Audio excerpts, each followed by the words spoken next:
President Trump right now meeting with the Iraqi prime minister over lunch after speaking to the press in the Oval Office. It comes as the clock ticks under 3 hours until the U.S. naval blockade resumes against Iranian ports and ships. Well, I'm John Roberts in Washington. We're back to where we were a couple of months ago, Sandra. Feels like it. A lot going on. We're monitoring all of it. I'm Sandra Smith in New York. This is America Reports. So the president's meeting with Iran's neighbor comes as he seeks to further isolate Iran from the rest of the Middle East. President Trump is continuing to order strikes across Iran in response to the regime's repeated attacks against commercial vessels passing through the Strait of Hormuz. Our senior White House correspondent Jacqui Heinrich was in the room during that meeting. It happened just a short time ago, and she is with us now from the White House North Lawn. Hello, Jacqui. Hey, Sandra. Just now in the Oval Office, the president explained why he scrapped plans for the U.S. to charge a 20% fee to keep the Strait of Hormuz open. He said he doesn't fully agree with the concept of any country charging a fee for freedom of navigation, but he said the U.S. does need to be reimbursed for its efforts that the globe is benefiting from. And he said after speaking with the leaders of Saudi Arabia, UAE, Qatar, Kuwait, and Bahrain, they proposed an alternative. He posted, quote, "Based on highly productive conversations with Middle East leadership, I've decided to replace the 20% United States reimbursement fee with trade and investment deals that the various Gulf states will be making into the United States. Those investments will be massive, but at the same time, extraordinarily good for them and their future." Now, at 4 o'clock today, this U.S. naval blockade will go back into place. But just yesterday, according to S&P Global Mint, a number of Iran-linked ships transited the strait, including 5 container ships, 3 bulk carriers, 2 product tankers, 2 cargo ships, 1 LPG tanker, and 4 other miscellaneous support craft. They say that only 2 of the ships were assessed as compliant. And since the MOU was signed in mid-June, an estimated 82.5 million barrels of Iranian crude have gotten through the strait. But President Trump just told me he does not regret giving Iran this opening. Do you have any regrets about lifting the naval blockade or giving the sanctions waivers? No. I gave them a chance. I wanted to give them a chance at making a deal. You know, we had a deal 2 days ago. It was done. And then all of a sudden, they couldn't do it. They didn't like something about the deal. They couldn't do it. And they shot first. And that was a big mistake that they shot first because we have been knocking the hell out of them. So right now, the president is in a private lunch with the new Iraqi prime minister talking about plans to disarm Iran-linked militia groups in that country, among other things, in order to stay on course for U.S. forces to withdraw from the region by September 30th. Sandra. Got it. Jacqui Heinrich live at the White House for us. Thank you. John? All right, Sandra, let's bring in Texas Republican Congressman Michael McCaul, Chairman Emeritus of the House Foreign Affairs Committee and the Homeland Security Committee. Congressman, it's good to talk to you. It's been a while since you and I got together. Thanks, John. Thanks for having me. Wanted to ask you about this because the president has ordered the resumption of the blockade beginning at 4 o'clock today. That's going to again put pressure on the Iranian regime to come to the table. But there are so many people who say unless and until we degrade their military capability to zero or as close to zero as we can get, they're never going to play ball. What do you think?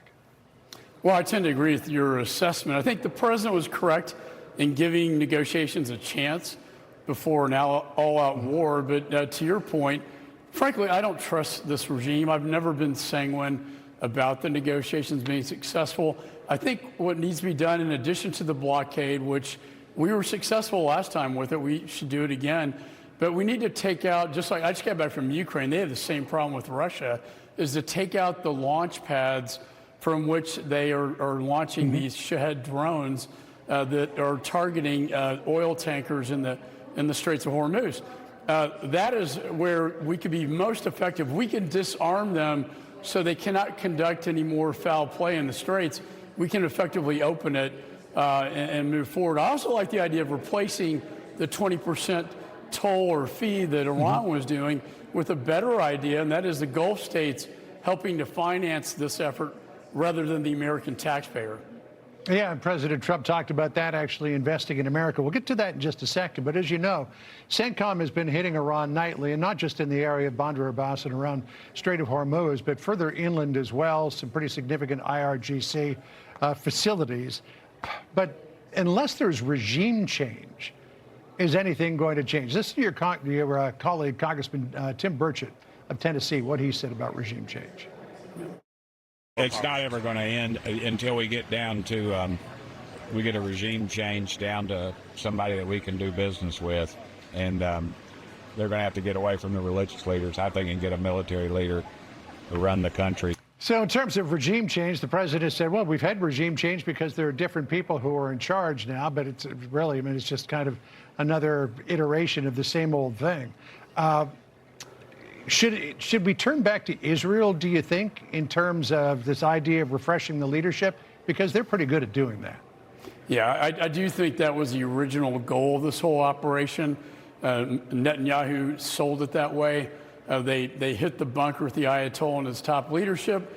We thought we would take out the regime and have regime change. It didn't happen, is the bottom line. And the IRGC, you know, is basically the Revolutionary Guard arm of regime in Iran, and they are very fully intact.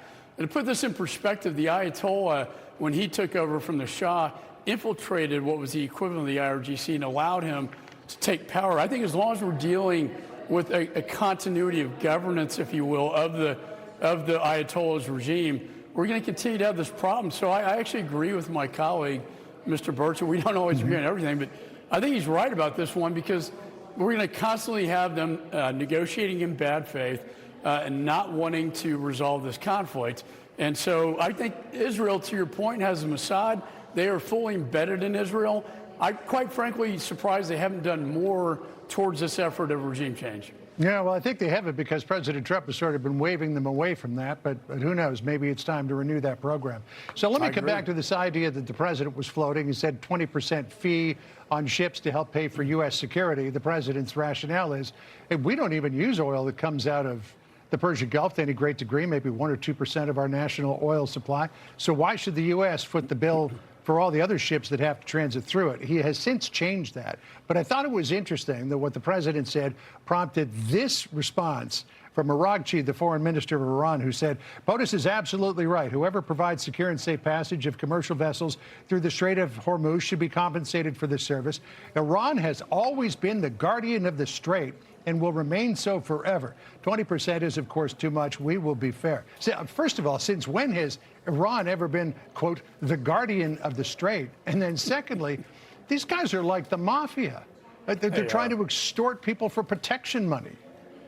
No, that's exactly right. This is a battle for the Straits of Hormuz.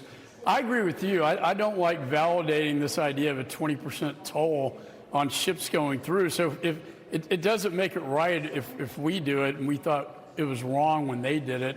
So I do like this a better approach, if you will, of the people that basically receive the energy, that profit off the energy in the Middle East, also in Europe. Let's not forget Europe.